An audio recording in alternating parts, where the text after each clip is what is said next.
Thank you for tuning in to another episode of People in Politics here on the Metropolis channel. We're very honored today to have a special guest and friend of mine, Commissioner John O'Grady from Franklin County. Commissioner? It's good to be here, Bobby. Thank you very much for coming on board. Do you mind if I call you John? No, not at all. Okay, great. Not at all. Well, I've been very fortunate to have a lot of great guests on board, and I feel honored. And we're happy that you're a part of this show as well right now. Wow. And I want to learn more, and I want our viewers to learn more about you as a person and how you got involved in politics. So tell us a little bit about where you grew up. You grew up in the Columbus area? I was born here in Cleveland. My family's all from Cleveland, and my dad was involved in politics from, after World War II. He got involved in Young Dems politics here in Cuyahoga County, and eventually became the state Democratic Party chairman. Worked for in the cabinet. He was a cabinet member for Governor DeSalle in the early '60s, and then Governor Gilligan in the early '70s. So we grew up with politics. I'm the youngest of 12. 12? Well, it's a good Cleveland Catholic family, right? I was going to say, that's not really big Columbus Catholic family. That is, really, exactly. And so I'm the youngest of 12 kids, and we just grew up with it. We grew up dropping lit. We grew up going to events, and I always tell I grew up in the back of a labor hall somewhere around the state of Ohio, because when Dad would have to go give a speech or travel, he'd say, "Who wants to go?" And it was a great time to be able to hang out with my dad. And so I could spell and say Coshocton and Wapakoneta before I ever knew where they were. Tuscaroras, I knew those places, and because I'd been in the back of a union hall somewhere. Wow, that's so I kind of grew up with it. Yeah, that's great. Now, are any of your brothers or sisters involved in politics? So I have sisters and brothers that have been involved over the years. Nobody's run for office like me. Nobody was silly enough, I guess, to try to do that. But I had a big life-changing event a few years back, 15 years ago, health scare that made me kind of rethink what I wanted to do with my life and how I wanted to be able to repay or live out the fact that I had been given a gift, and so I wanted to be able to do something with it. And so running for office seemed like a pretty good opportunity, pretty good way to be able to pay the community back for all that I'd been given over the years. That's great. And I want to be able to talk about that too, because I think it's going to be very important for the viewers to learn a little bit more about that, because I know that helped shape not only your personal life, but your professional life as well. Absolutely. Coming back to the Cleveland area, did you go to school up here? Or No, I grew up down in Columbus, went to Bishop Reedy High School, and then started at Ohio State and eventually finished at Ohio Dominican.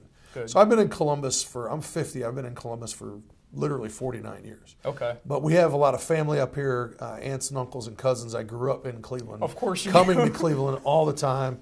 You probably didn't see me when I pulled in the parking lot across the street, but I got a big Browns helmet on the back of my truck and a big Browns Brownie fan. elf. Oh, all right, man. You guys heard it. I am the biggest Browns fan in all of Central Ohio. We love it. We're working now to hopefully bring the Browns training camp down to Columbus, and it's something that I'm a part of. They came and got me because they said he's the biggest Browns fan we know.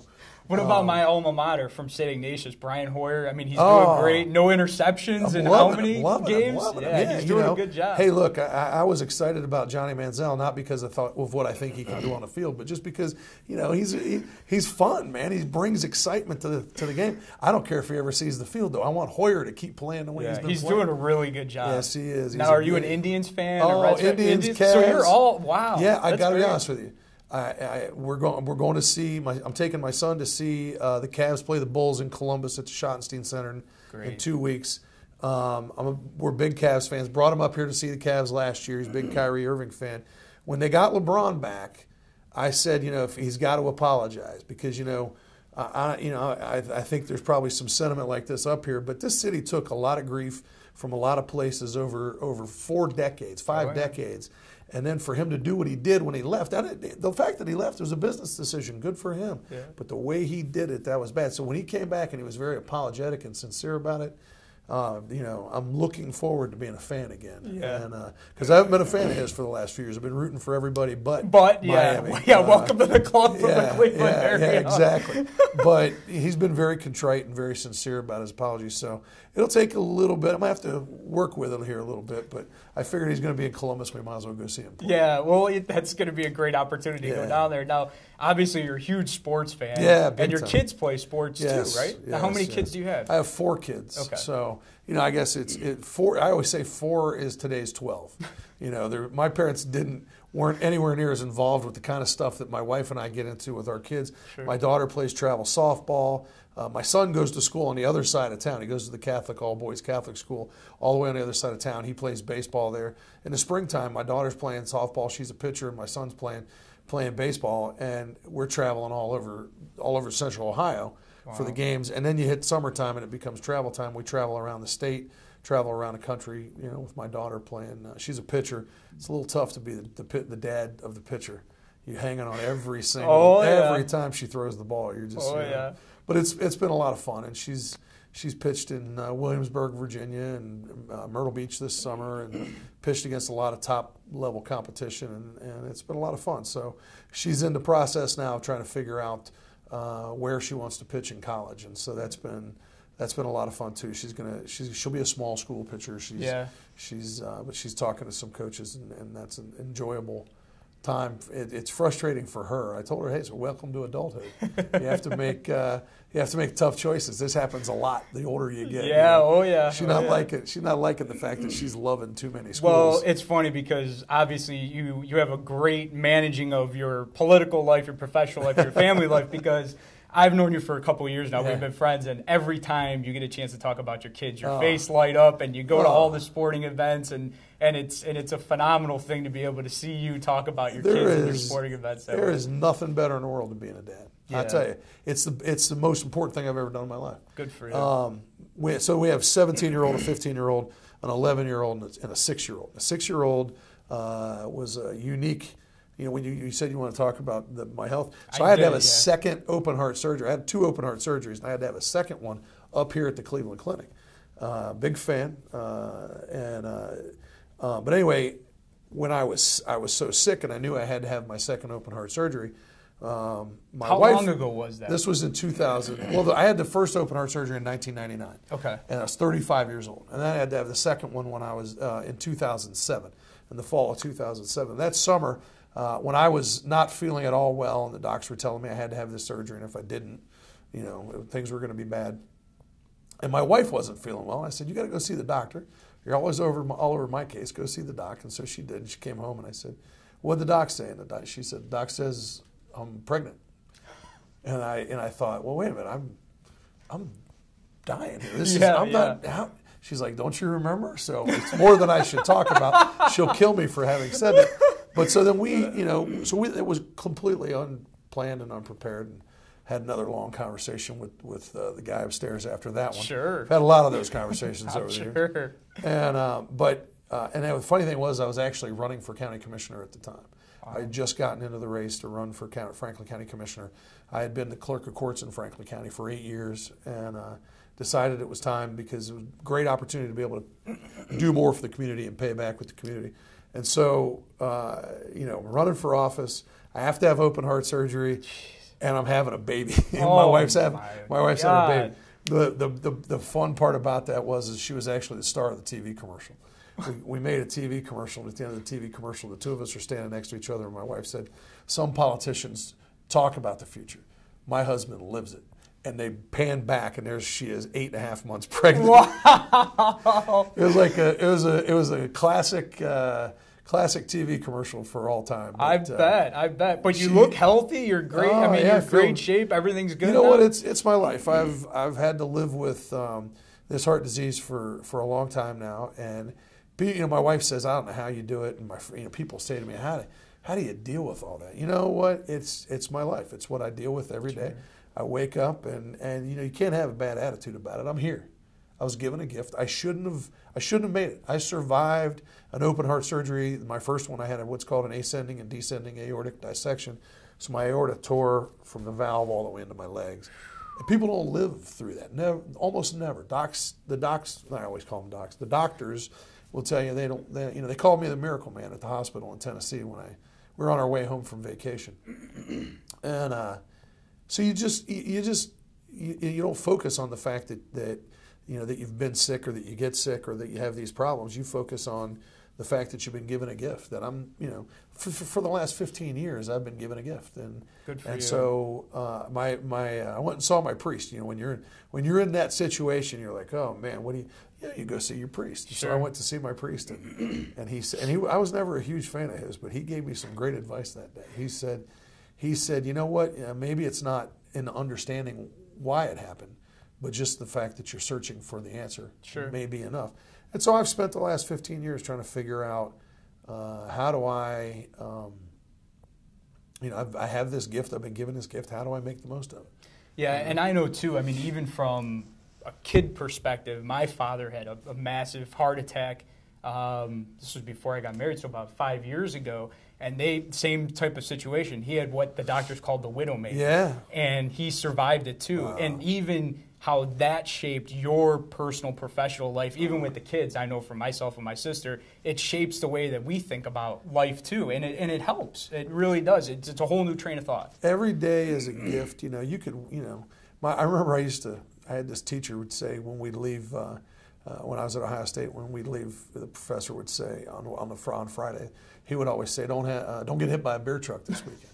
Meaning, be safe, do smart things. Because, think about all the tragedies that happen throughout life. And every day is a gift. We all feel like we're invincible. I thought I was invincible. The next thing 35 years old. Yeah, the next thing I know, I spent a month in a coma when I was 35 years old. Wow. So you just have to realize that everything you do every day, everything you say to people, the way you act, the things you do, the perspective that you have on life, you need to keep things in perspective and do things for the right reasons.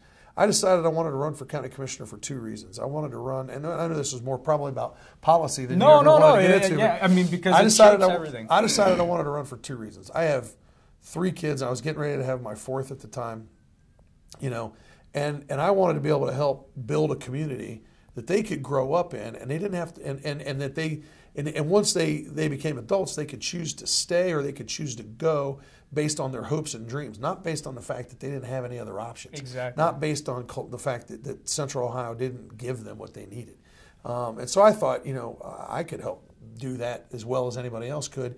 And so I decided I want to do it for that reason. The other one was, when you're a county commissioner, you make a lot of friends and a lot of enemies. There's a lot of people that are upset about the decisions you make every day. Sure. I try not to make decisions for political reasons. I try to make decisions about what's best for the entire community, whether I represent them, or whether I agree with them or I don't agree with them. I represent 1.2 million people. We're the 2nd largest county in the state, behind Cuyahoga County. In the next few years, we'll be the largest county in the state. We're growing at a rate where by 2016 we'll be the largest county in the state of Ohio. We continue to grow. We continue to do that stuff. It's I represent all those people, not just the ones who agree with me politically, not just the ones who I know, or just the ones who I represent everybody. So I have to make the decisions that are in the best interest of all of them. Well, it's kind of a question I ask all of my guests because it kind of shapes and lets the guests know who you kind of mimic after, or have the same philosophies after. Sure. Who would you characterize as your favorite U.S. president, or somebody that you model yourself after, or really have studied and said, I want to be like that? Well, I thought about that, and I've thought about it a lot over the years. Being a good Irish Catholic kid from Cleveland, I probably ought to say John Kennedy, which has been said before. Who I think was a phenomenal president and changed. I think he redirected and changed the focus for a lot of folks. I think the most important president that we've had, the one who impacted American life the most over the last couple of centuries has been Abraham Lincoln. I know, as a Democrat, it's interesting to quote, or not to quote, but to cite Lincoln and say that Lincoln's the guy. As a Republican, I'm one of those guys who believes that if Lincoln was alive today, he'd be a Democrat. But what the impact that he had on the country at the time, what happened during, before his presidency, during his presidency, and then after his presidency, it was, I think, the most crucial moments in the country's history. I also always say that I think that while he was the most impactful president, I don't think he's been the most impactful citizen of the United States. I think the person who's been the most influential in American life and American culture in our history was Benjamin Franklin. Benjamin Franklin was an inventor, was an author, but a statesman, and all the things that he got involved in, all the things that he did as a statesman, as an author, and as an inventor, were all huge. But the fact that he invented electricity or discovered electricity isn't but it was his Poor Richard's Almanac and the things that he wrote. Because back then, we didn't have the internet, we didn't have television, we didn't have cable. Yeah. There was no ESPN. Yeah. There was entertainment was limited back in those days, and the things that he wrote and the things that it was the internet of the day. Yeah. And he created, in my mind, the American work ethic. When he coined phrases like "early to bed, early to rise makes a man healthy, wealthy, and wise," that created the American work ethic. That's a good saying. Everybody remember that saying. That's a good saying. I like that. You get up in the morning, you go to work, you come back and you have a big breakfast. You go back to work. You work your tail off. The funny thing is we still eat like that. Yeah. Which is why we get like this. But we don't work as hard as we worked back in those days. Back then, eating 3 huge meals a day and working your tail off all day long. But the point is that's what created the American work ethic. That's what built this country. That's what during World War II pushed this country to do all that they could and go put everything behind the war effort, and the American industrial complex is what won that war. And it's what built Detroit, and it's what built Cleveland, Ohio, and it's what has sustained working folks in this country for more than 200 years.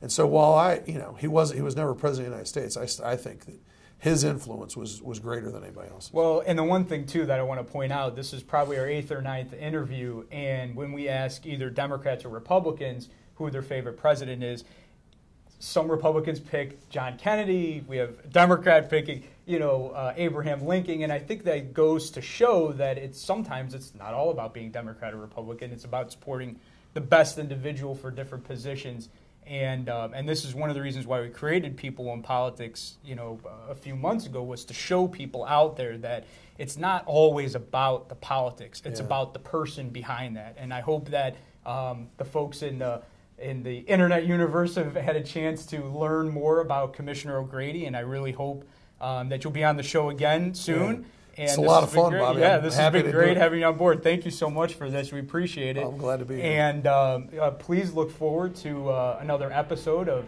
People in Politics here on the Metropolis channel, and we'll look forward to seeing you guys again. Thank you, guys. Thanks.